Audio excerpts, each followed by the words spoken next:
Jade Valois fit l'impasse sur son jogging matinal, mais décida de se rendre à pied à son premier rendez-vous du matin. De son studio quai de la Gironde au café Jaurès, il n'y avait qu'une petite demi-heure de marche. Empruntant la rive opposée à la Cité des Sciences, elle longea ensuite le canal de l'Ourcq. Le temps était froid, mais sec. Un ciel un peu pâle de réchauffement climatique. Elle en profita pour téléphoner à son chef de service et lui résuma ses 2 jours d'investigation. Comme elle, François Dugommier restait circonspect. Les traits de caractère de l'artiste disparu, ceux de son entourage, lui faisaient plutôt penser à un canular qui aurait pris des proportions inattendues à partir du moment où le manager s'était adressé à la police. « Gardez un œil sur cette affaire, Valois, mais je ne déclenche rien d'officiel. Si ça se trouve, votre musicien va réapparaître aujourd'hui, ses vêtements tout fripés, avec une gueule de bois carabinée. Quant au SMS reçu pour la rançon, on s'occupe de le retracer. Je suis d'accord, le contenu fait pas très crédible.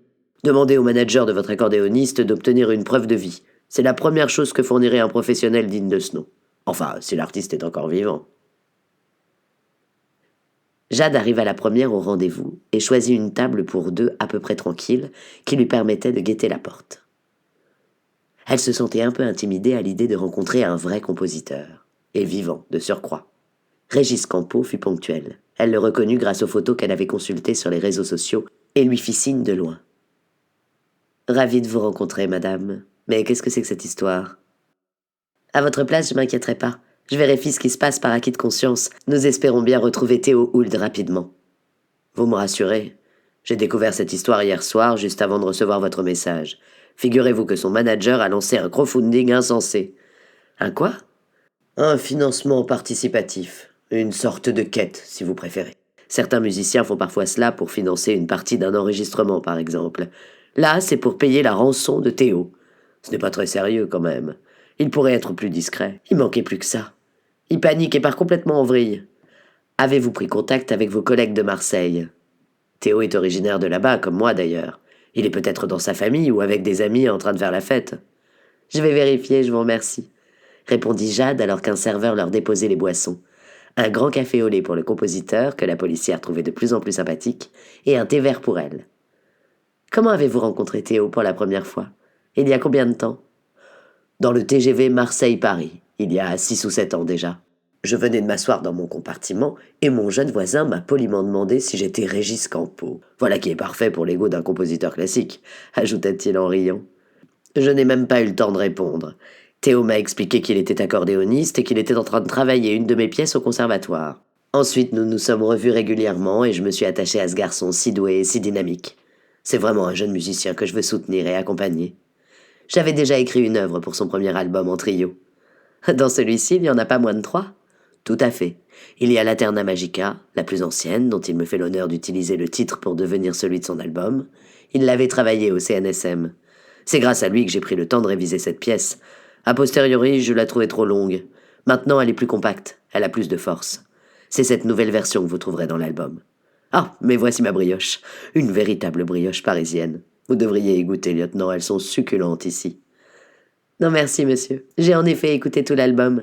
J'ai aussi beaucoup aimé Ad Astra. Ah oui, c'est une atmosphère tout à fait différente, planante, accordéon et son électronique. On est plus dans l'émotion, dans le merveilleux. Une sorte de voyage intersidéral en musique. Alors j'ai eu envie d'offrir à Théo une œuvre plus courte et rigolote, comme pour contrebalancer cette atmosphère-là. Et j'ai écrit Pagamania. Ah oui, je l'adore. Eh bien, vous savez quoi ? Moi aussi. Au début, j'avais un peu peur que mes confrères ne me regardent de travers en disant que je faisais dans la facilité en partant de cellules musicales issues des tubes du violoniste et compositeur Nicola Paganini, mais finalement, je me suis amouraché de cette œuvre. D'abord, tout le monde autour de moi accroche bien quand je la fais écouter. Les vieux, les moins vieux, les jeunes surtout. Ça fait plaisir. Mon veto aussi, figurez-vous, ajouta-t-il en faisant un clin d'œil à la policière. Ne jamais négliger l'avis de votre vétérinaire, surtout pour la musique.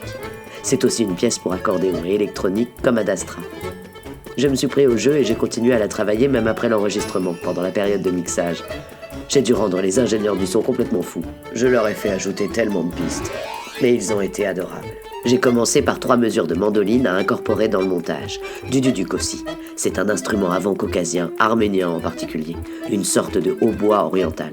Cela donne un côté un peu métissé à la pièce, un peu comme si vous marchiez dans les rues de Marseille. J'ai fait aussi ajouter quelques notes chantées de façon très typée par une de mes élèves, une soprano serbe.